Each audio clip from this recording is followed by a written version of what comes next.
লোকসভা ভোটে বিরাট সাফল্য, পরপর উপনির্বাচনে ব্যাপক রেজাল্ট। এবার তাই ধর্মতলার ২১-এর মঞ্চে বাড়তি উন্মাদনা থাকছে।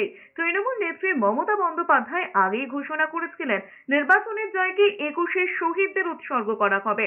তৃণমূলের জয় উদযাপন করা হবে ২১-এর মঞ্চে। এবার ২১-এর মঞ্চ থেকে ২০২৬-এর বিধানসভার লক্ষ্যমাত্রা বাঁধেন কিনা দলনেত্রী, সেদিকে মুখিয়ে কর্মীরা। সেই মতো ধর্মতলায় ভিক্টোরিয়া হাউসের সামনে রবিবারের শহীদ দিবসে প্রস্তুতি চলছে জোর কদমে। মঞ্চ বাঁধার কাজ প্রায় শেষ। ইতিমধ্যে শহরের বিভিন্ন রাস্তায় মমতা বন্দ্যোপাধ্যায়ের আন্দোলনের ছবি সহ ফলক বসিয়েছে পুরসভা। ধর্মতলায় ২১-এর মঞ্চেও বদল আনা হয়েছে। আগে মূল মঞ্চের পেছনে বড় ফ্লেক্স থাকলেও এবার ৩০ ফুট উঁচু আয়রন ট্রাস বসানো হয়েছে। মূল মঞ্চকে কয়েকটি ভাগে ভাগ করা হয়েছে।